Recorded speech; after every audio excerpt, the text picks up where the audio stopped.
Good morning, everybody, and welcome to the Business and Entrepreneurship Career Panel. Oops, let me make sure this is working. There we go.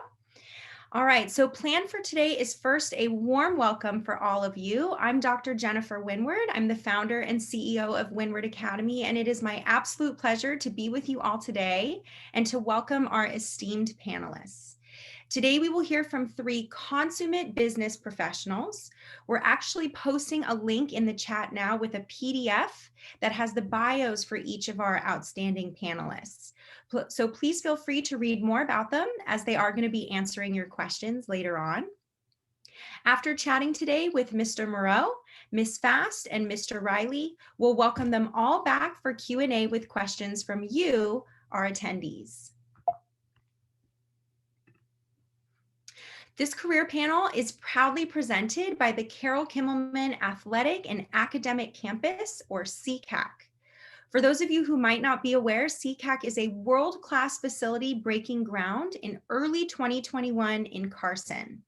It is going to be the largest academic and athletic campus in the entire country, serving over 20,000 students in LA and beyond, thanks to incredible partnerships with the U.S. Tennis Association, Tiger Woods Foundation, Disney, ESPN, AEG, LA Galaxy, the Karsh family, and Winward Academy, right? You can see there are lots of people who are involved in this great project. On behalf of all of us supporting CCAC, we thank our nonprofit and school partners for collaborating with us on this panel and participating with us today. Now it's time to introduce your esteemed panelists. Today we'll be joined by Chris Morrow, Director of Strategic Partnerships for Magic Johnson Enterprises, Danielle Fast, who is the founder of Steadfast Events Los Angeles, and Odess T. Riley Jr., who is the CEO of WLM Financial. And I did get a note from Mr. Riley that there was perhaps going to be a conflict today, so if he is unable to join us, then we'll just get to spend more time with Chris and Danielle. Also joining us today is a student co-moderator, Alejandra Barreto. She is an LA native and is actually currently a junior at USC Hybrid High School.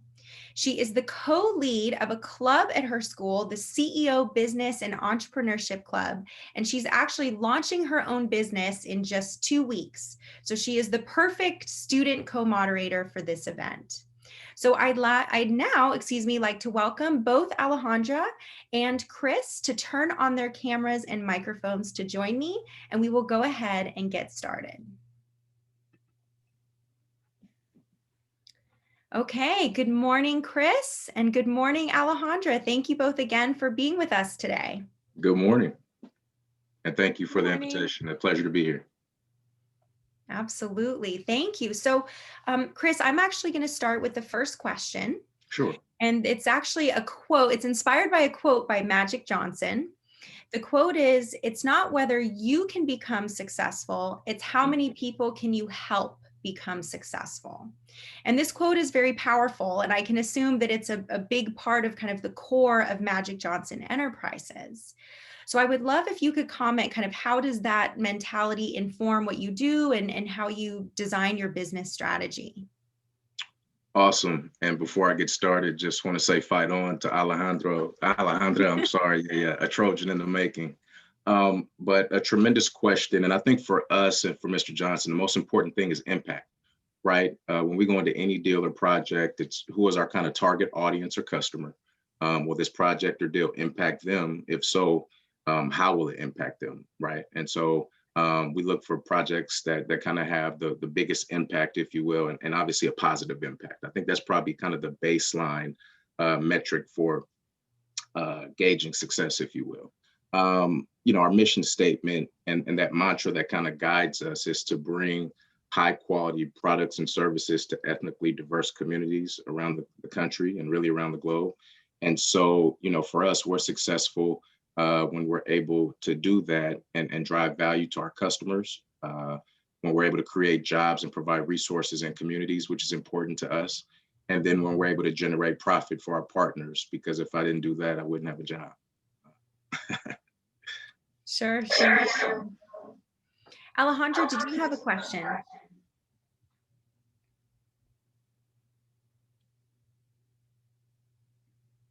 Oh, Alejandra, can you hear us? Did you have a question?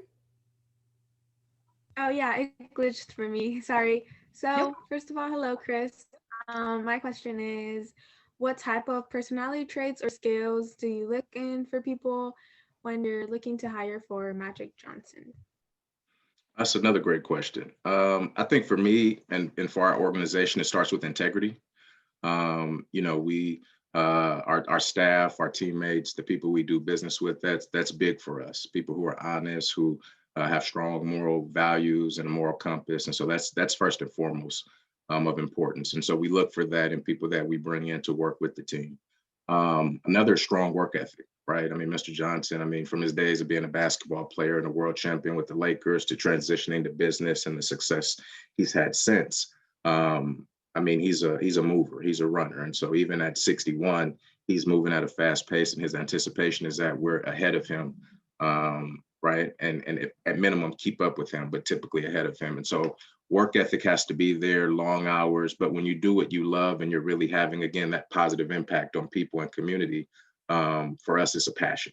Um, I'd also say self-motivated, right? There are days, and 2020 has been full of it with, whether you're a student and you're virtual learning, or whether you're, working in a corporate environment, or whether you're a teacher. I mean, it's really impacted us all. And we've had a ton of days, whether you're looking at the news or hear about a friend or a family member, that you just feel kind of down and out. And so being able to be self-motivated, the ability to kind of pick yourself up at times and moments when you don't want to, when you don't feel like it, is extremely important, because we all have those days, and that's important. And then probably finally for me and for our team, it's being able to critically think. And that's a tough one because it's kind of hard to pinpoint, but the ability to take information in, think about it, process it, and then add your own analysis or spin or draw your own conclusion. But oftentimes, whether it's school or whether it's work, things will go off script. We might be used to something being kind of a sequence of A, B, C, D, E, F, G. Well, what if all of a sudden it jumps and now you're at Y, right? Do you know how to stop, assess the situation, critically think using all the tools you have, and then apply a solution to that situation? So critical thinking is another one. And so if I'd sum it up in those four things, it's, integrity, it's having a strong work ethic, it's being self-motivated, and finally, it's being a critical thinker. Yeah, those are great. Those are just great tips in general, right? For how to be a good person and how to be a person of character. And so I love that you shared that. Kind of, even though that's what you're looking for in people you hire, I do want to emphasize that those are just great characteristics to embrace as a person. Could you maybe give an example of a project or an alliance? So something that you've pursued, right? Because you are a business strategy person. So I'm assuming that you have to initiate a lot of these partnerships. Can you maybe give us an example, a specific example of one of those, and kind of how it met those objectives of what you were looking for? Sure. Another great question. So if I can, I'd like to give maybe two examples. So the first one I'll give, just to kind of give a description, if you will, of kind of Mr. Johnson, the company we've built, will take you back to 1998, and a partnership that we formed with Starbucks, the huge coffee company that everyone knows. You see them on the corner, you see everyone drinking. And so in 1998, believe it or not, Starbucks was a newer organization and really embarking on their growth strategy, and hadn't quite yet gone into the underserved and urban markets around the country. And so whether you're talking parts of Los Angeles, whether you're talking Washington, D.C., Chicago, Illinois, Detroit, Michigan, major kind of urban and underserved hubs, Starbucks didn't have a retail presence there. And so our team at Johnson Development Corporation and Starbucks met. And because of Mr. Johnson's track record as a Los Angeles Laker, because of earlier business engagements, endeavors, he was kind of a trusted brand. And so we formed a 50-50 partnership with Starbucks in 1998, where we built over 100 Starbucks in partnership with them, and started here in Los Angeles. And so we proved the model, and prove that, diverse communities do have the disposable income to afford a premium cup of coffee. And so for us, that partnership was big and significant because we were able to provide high quality product to an underserved community, right? Previously, they had to maybe drive 15, 20 minutes outside of their community to enjoy their favorite kind of Starbucks or coffee beverage, right? Now they can have that closer to home. The other big part is that it was an economic stimulus in that it provided job opportunities, right? So whether you were a student, whether you were just a member of that community, now there was a safe place and a brand that you recognize where you can go have a job. And so we were able to partner with Starbucks to help them kind of see, okay, these communities are great for our business, are great for a community. And so that was kind of one of those projects or partnerships that checked a few buckets for us, if you will. A second one that I was more intimately involved with and more recent. So another one of our businesses is a food service business called Sodexo Magic. And it's a business, and for a lot of you students, when you imagine kind of a cafeteria setting at school and the people who prepare that food, well, that's a business that we're in. We traditionally work in public school environments, school districts because of the mass. And so, and we're able to come in and operate the cafeteria, so bring healthy meals to school districts. One of our clients is in the city of Flint, Michigan. And so you might remember, excuse me, hearing a few years ago, the water crisis in Flint, Michigan, lead in the water and how it was impacting those communities. And so that hit us, directly because we had employees, our frontline staff, our chefs, our cooks, all of our employees who were there helping to run that business for us. And so we created a few things for that particular client. One was the Flint Promise. And so during the holidays, Mr. Johnson and our team, we partnered with a few organizations and went in and provided food and all kind of goods and items, for the members of that community. And that was an annual event that we continue to do.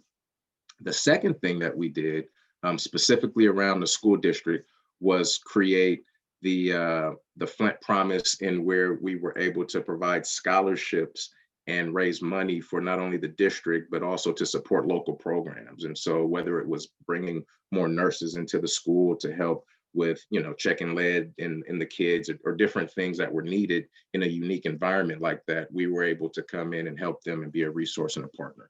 And so I know I'm a little long-winded, but just another example of us coming in, providing jobs in that community, providing healthy meals to those students and those folks, and then coming in and adding value by providing additional resources and funding to help with various social issues.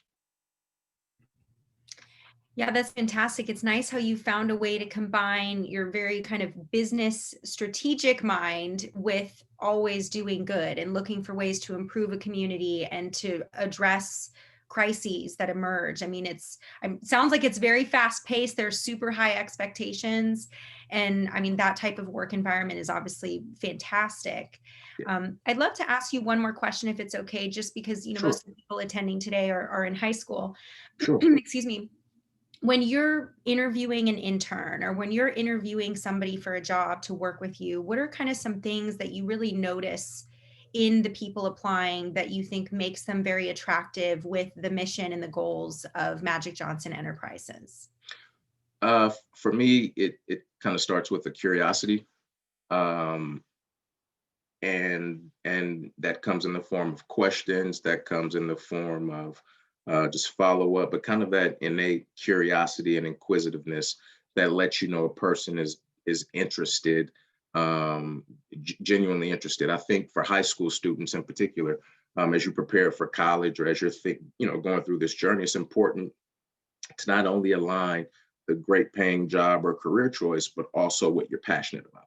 And things that you're typically passionate about are things that you're typically curious about, right? And so for me, upon just kind of first sitting down, it's what is your curiosity, right? Are you a seeker of information? That's pretty important for us. I think after that, it's research, and it starts to kind of get into that critical thinking element, right? Did you do research prior to us sitting down? Do you know about our business and what we do? All of those things just show me that you have a certain self-awareness that I think is huge and important, and is something that you begin to develop in high school. And to your point earlier, Dr. Winward, about kind of those four personality traits, you're spot on. It's not just about a job, because life isn't just a job or a career. And I think this crisis has taught us that you might be doing something for 10, 15, 20 years, and all of a sudden, because the marketplace is changing, right, you all of a sudden have to shift or pivot. I mean, we're working with just a ton of companies now who have had to shift or pivot. And so the best thing, again, you can do is be prepared, be curious, and just kind of be conscious of information and what's going on. Yeah, and I love that too, because, my head is kind of always going around preparing students for college. And it's interesting because a lot of colleges will have those same expectations, right? They want to know about you. Where are you intellectually curious? Like, what are the things that you do when you lose track of time and you're so engrossed in what you're doing and so passionate, right? That's such a big piece of who we are. And then also the fact, like, did you do your research? I mean, do you know about the college? Do you know about its values? Do you know about its mission? Do you know about its projects? How can you really show how you fit with those? Yeah, if I can just give you a quick example, Dr. Love Winwood, that. Yeah, please. of how it kind of all came together for me. And so from Southern California, went to high school, generally, took school seriously. Always knew I would go to college, didn't quite know exactly what I wanted to do, knew it was something in business. My mom gives me a scholarship application one day for the Magic Johnson Foundation. It was a scholarship. I was a senior. So fill out the application. Don't think a lot of it, except, huge Lakers fan, my favorite basketball player. Turns out I get an interview for the scholarship. Go on the interview, I end up getting the scholarship. Okay, great, right? You think money for school. Well, it was money for school, a laptop at the time, a printer. This is 20 years ago, and then an internship position. And so when I was in school, Loyola Marymount, I interned 4 years with a telecommunications company. Each year had a different, assignment. When I graduated, that company was in the middle of a merger, and so there was a hiring freeze. And so even though I had put 4 years in, I was graduated with a degree in business from LMU, I had put all my eggs in that basket. I was out of a job. So I took a job for a few months working at Home Depot, selling doors and windows. And it was kind of a low point for me because, like, I have this degree. I did everything everyone told me up until this point, and here I am. Because of time I spent, helping out at Mr. Johnson's foundation, and because of my time as a scholarship recipient, I received a phone call one day, and they said, "Hey, we're hiring for an assistant." I go for the interview because I'd been around the office and been familiar, and obviously they saw something in me, was able to get the job, and here I am now 16 years later, right? And so job went from an assistant to working in marketing, which was my degree, to then business development, to learning about supplier diversity. So I've had a number of positions within this organization, and more recently going back because I wanted more education, went back, pursued my MBA and was able to achieve that. But now, if I wasn't prepared in some form or fashion, if I didn't take school and academics seriously, if I wasn't able to identify or recognize opportunity, I wouldn't have been prepared. And so that's the only thing I can say, is to just be prepared for whatever situation, because you never know what life is going to bring you, when those opportunities are going to come, where they're going to come from. And so, yeah, you just have to be prepared. Yeah, that's amazing. And thank you for sharing more of your personal story too. I think that would be really interesting and really important for students to hear. Life has ups and downs, and it's just always about being open to opportunities and making a great impression and being passionate about where you are and what you're doing. And right, you never know when those things come back around. Never So know. that's outstanding. Awesome. Well, good. Well, I do want to let the audience know too. So we are going to transition now from Chris to Danielle. So in the theme of USC Business School, our next panelist is currently finishing her MBA. But if you do have questions for Chris, he'll be back on in about 15 minutes or so after we chat with Ms. Fast. So feel free to put those in the chat, and then he'll be able to answer those questions. So now, of course, we'd like to welcome Miss Danielle Fast, who is a mover and shaker. She's getting her MBA at USC. She's working full time, and she has her own business doing event planning. So we are going to learn a lot from her. So welcome, Miss Fast. Thank you for joining Alejandra and me. Thank you both, and so happy to be here.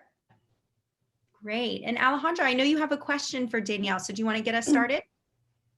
Yeah. So hello, Danielle. I know that you successfully run your event planning business, and you're pursuing your MBA. How do you do it? And do you have any tips for students who want to or are planning to go full time and still do school?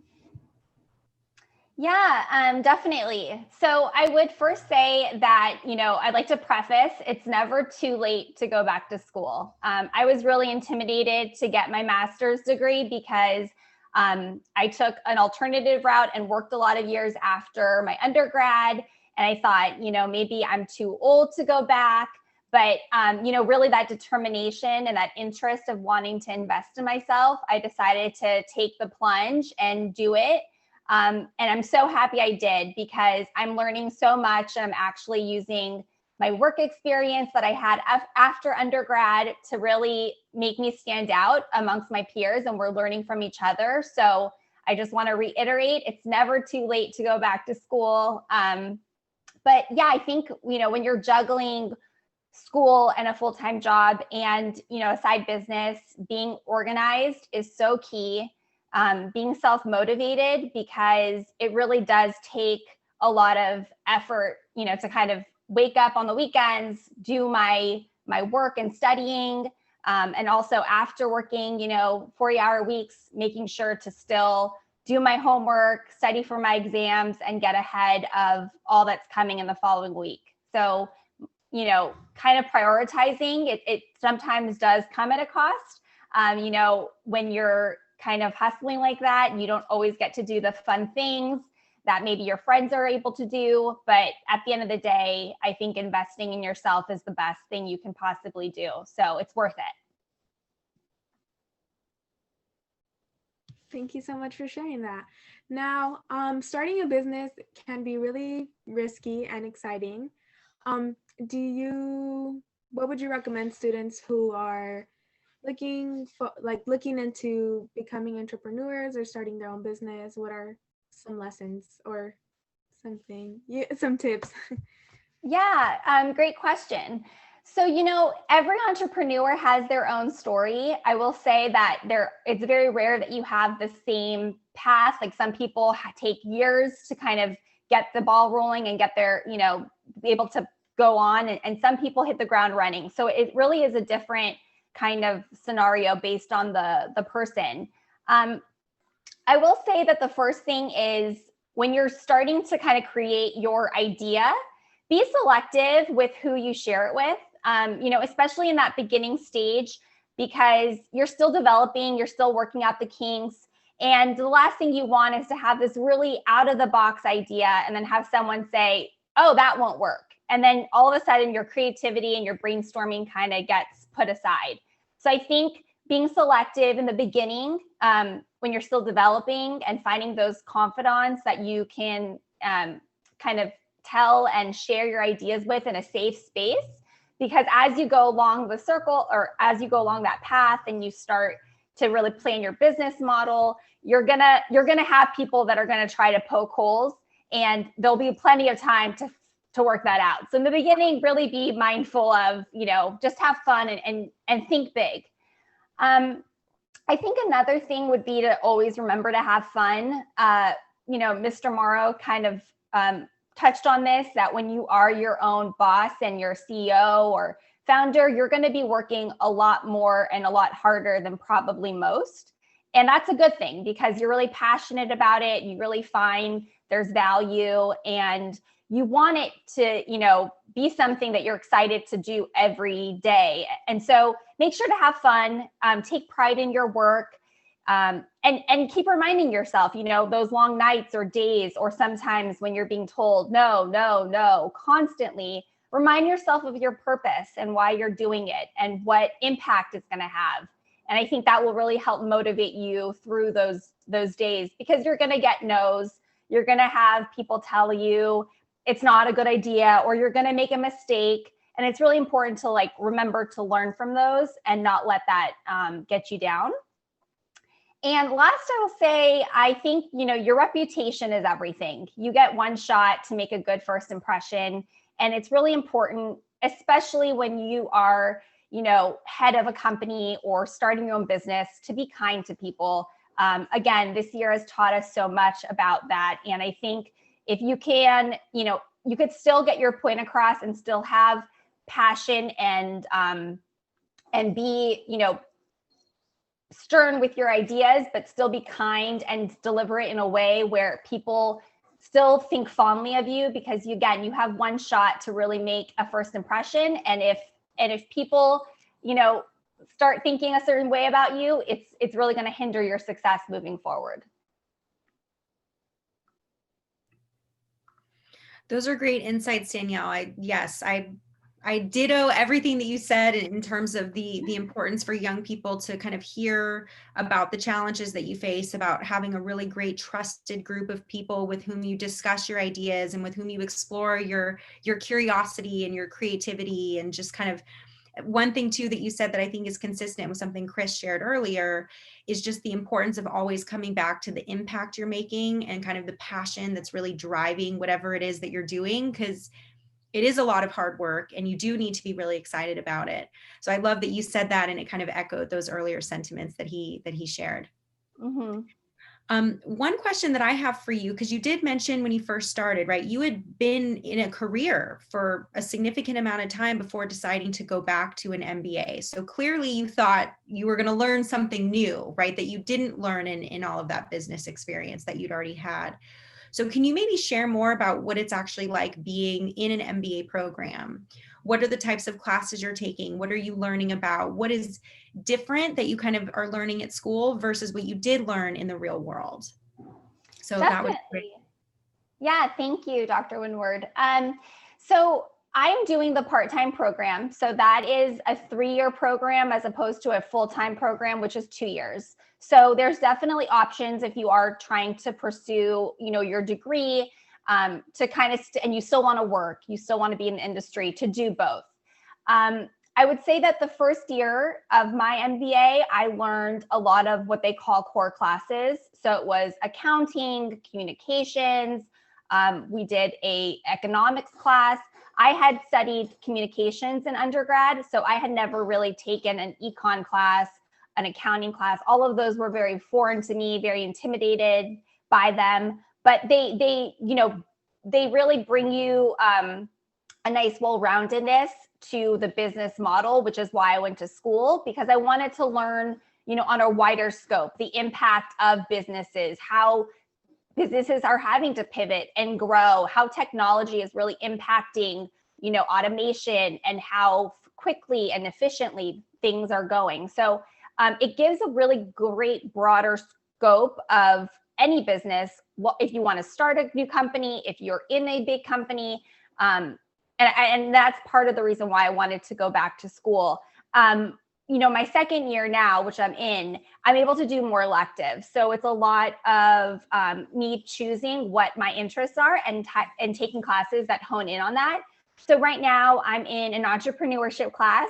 I spent the semester, I'm actually on break, so this is last semester. I spent last semester, coming up with business ideas, really getting that creativity ball rolling and doing business canvas model presentations where we do customer discovery and asking what are people missing in their life, and with our business idea, is this something that could go and be feasible? Can we pitch this to a venture capitalist, and will they see the value that we see in the idea? I also took a marketing class. So we took about advertising and social media. Of course, it's everywhere. So really kind of seeing how companies that already exist are utilizing social media in their campaigns and how they're targeting, customers and understanding that model. Moving forward, I'm taking a few classes in strategy management and consulting. So I really want to understand further the human impact on businesses. How are we getting buy-in from employees? When people are introducing new technology, how is that, going to affect them? How do they need to be trained? And what kind of protocols need to be in place in order for them to be the best that they can be utilizing these new tools? So there's a wide variety of classes that you can take. And the fun part now is that I get to choose. But yeah, the accounting and all of these important economic classes are also really important. And I'm glad I have a better understanding than I did before. That's great. Well, we do have some questions that have been posted. So I'd like to welcome back Chris to be able to work with you, Danielle, to answer some of these questions. So as he's kind of getting his camera and microphone back on, I'll just go ahead and read this first question. So it's someone who's saying or asking, when you have a business idea, what is the first thing that you should do? So if either of you wants to start, and we can hear from both of you on that. I'll let the entrepreneur go. So one of the things that I learned, and I guess it depends on the type of business or entrepreneur, idea you have, but I like to write things down. I keep a journal that is like specific to my brainstorming. And I kind of, as it comes up, sometimes like right before I go to bed, I'm jotting down ideas of, ways that it could be improved. So a lot of, ideas now, it's either something you're building on that already exists or a brand new idea. And I think you have to handle those differently. If it's a brand new idea, one of the things I learned is creating a business canvas model where you figure out like, what are your revenue streams, your distribution, who is your customer? If you're advertising your idea to everybody, it's probably too vague. And you really want to hone in on like that ideal customer that's going to be using your product or your services. So really figuring that out, I think, is important. And then also, kind of being able to, without having someone kind of put down your idea, asking people in a broad sense, like, what are some pain points that you feel in the market that relates to your product or service? So you can gather data and information to kind of give you backing as to, oh, this actually will be helpful, and I should still further explore it. Great. Mr. Morrow, did you have any other ideas? No, the only thing I would add really is to fail fast. I think the notion that is kind of been historically, ingrained in us is to be thorough and come with a business plan and really hash all that out. And I'd say, one of the newer phenomenons, if you will, is to kind of fail fast, right? Because that enables you to go back, tinker with it, figure it out, come to market again. And that helps you just save time. And so that's the only thing I would add to everything Danielle mentioned. Great. We have another question that's probably also relevant for Alejandra because she's launching her own clothing company here in a couple weeks. But somebody asked that he or she is starting a clothing business with a friend. Do you have any tips for someone who's kind of starting this endeavor, or how to advertise it or kind of develop the company? Danielle, you want to take that one, or? Yeah, sure. So funny enough, in my class, my venture feasibility, it was around clothing. I also worked a little bit in clothing for 3 years prior to this last job that I had. So I would say that there's a lot of clothing companies out there. So you really want to find differentiators as to what makes your garment or clothing line special and unique. And again, you really want to hone in on that customer, because if it's female or male clothing, is it sportswear? Is it athleisure? Is it business? Is it, you want to look at the scope of who are your competitors? Why are they not going to do, or why aren't they doing what you want to do? And what separates you? What's your secret sauce? What makes you different, or something that people are going to go to your company versus others? Because, again, it's a lot of the more you produce, the lesser, your cost of goods are going to be. And so from an economic standpoint, you want to make sure to not take on too much inventory, but then you also want to make sure you're competitive in your prices. So just being very wide scope and really calculating like, okay, how am I going to distribute these? Am I going to do direct to consumer? Am I going to market it? Who's my target audience? How am I going to get this product to them? How are they what is it going to cost me? How much am I going to charge them? And really figuring out those numbers. I love it. I like being Danielle's wingman. She makes it easy. The only thing I would add to that is be careful going into business with your friends. I think that friendship and business, they can work together, but you just have to be careful. And so depending on how far you get into that idea, make sure that the partnership agreement is rock solid and you all are able to work together, that chemistry is there, because oftentimes friendship is one thing, but in business, it can be completely different. So just make sure before you go too far down the road that chemistry and cohesion is there as well. Great. We have another question here that's well, actually two questions. I'm going to kind of blend into one because I think that they're similar. So somebody had asked about kind of when you're in high school, what are business related things that you can do? And then someone else asked, let's pretend you're 16 and you want to do something in business. Like, what are things that you can kind of get your hands on when you're younger, in high school? That's a great question. I don't have any specifics other than I would start looking into internships. I think the internet and social media and technology has really advanced things now. And so I think if you're a high school student, first off, do as much research as you can, right? And then reach out to some of the companies that are either your dream companies or scenarios or places that you want to work, and get as much exposure as you can. Talk to as many people as you can. I think that's something that often isn't stressed enough, is meet as many professionals as you can, network as much as you can, follow up, be inquisitive, be curious, because oftentimes people like myself or Danielle or Dr. Winward, who have been in your shoes and now are in this real world, will oftentimes want to help, students and others who have that curiosity and that eagerness to help put in positions like that and gain exposure. And so I'd say as much as you can now, be curious, ask questions, do as much as you can, and then reach out to those companies, because oftentimes those companies now, whether it's a formalized internship or anything, might want to make a relationship with you because you're part of their pipeline of what they need in terms of hiring, right? And so when they're looking at whether depending on your area of interest or field, they're primed and they're looking at the pipeline of talent out there. And so I'd say establish a relationship with those companies if you can. Would you add anything, Danielle? Yeah, I think those are all really good points. And I was going to say, like Chris, I remember in high school getting my first job at a restaurant. And, although things look a little differently now as far as like working outside of home, but, that really taught me the value of what a dollar is and how, hard it is to make. And, along those lines, I felt that being involved in student organizations on campus or off campus, if you can, is really helpful, because for me, like having the ability to connect with people and knowing how to work with different types of people are really key.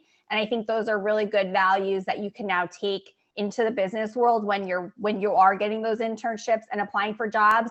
Being able to interact with people outside of your phone. We all have the phone. We're all like addicted to the emails and the social media and all that. But being able to have a conversation, being professional while you do it, and really getting those people skills that you can now leverage later on, because you have that experience of leading a team or working with the other people that maybe have different ideas than you, and being able to collaborate and really still share everyone's ideas and be respectful, but having that ability, I think is really helpful.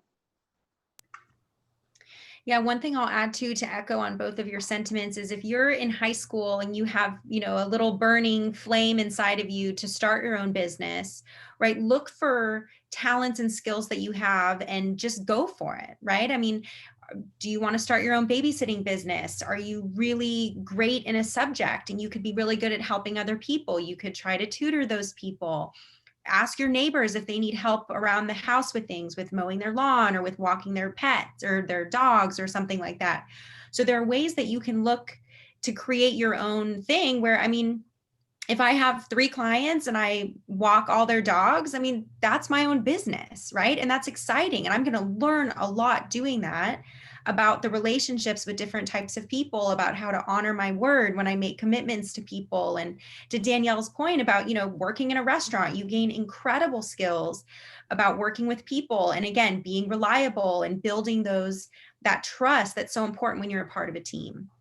So I think definitely just thinking about things that you can do with your time where people will trust you and want you to be a part of something that they need is something that's a great place to start. And I think also too, it gets back to something Danielle mentioned about kind of how do you decide what is a good business to start? And part of that is either building on something that exists or recognizing that there's an issue or a gap in something that exists and then finding a way to fill it. So I think that kind of either of those approaches would be really good. And actually, Alejandra, since you've kind of been creating your own business, right, and it's launching in a few weeks, do you have any tips for any of your peers on the call, maybe about something that you learned or a mistake that you made that you learned from? Or should we ask you in 2 weeks after your business launches? So when I first thought of the concept, I was really excited about it and I wanted to get started like this. I just wanted to do it. And then when I started to realize and talking to my mom about like all the things I had to buy and like how I was going to manage it and things like that, I started watching YouTube videos of people who had already done this and like what they recommended. And so a lot of the things that people said were like, oh, have a plan, like know what you're going to do. And I feel like that's what I'm kind of in the process in right now, really planning and trying to build some structure for myself.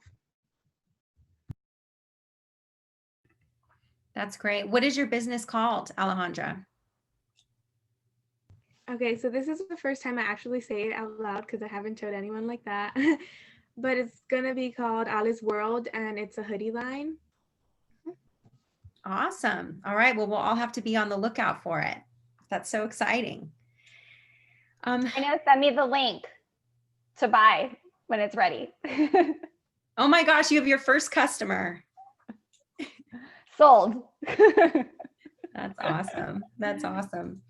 Well, we just have about 2 more minutes. So if Danielle or Chris, if you have any kind of final thoughts, or Ale, if there's anything that maybe you wanted to share that you kind of learned today, I'd love to just kind of open it up to any of the 3 of you if there was anything else you wanted to say before we finish.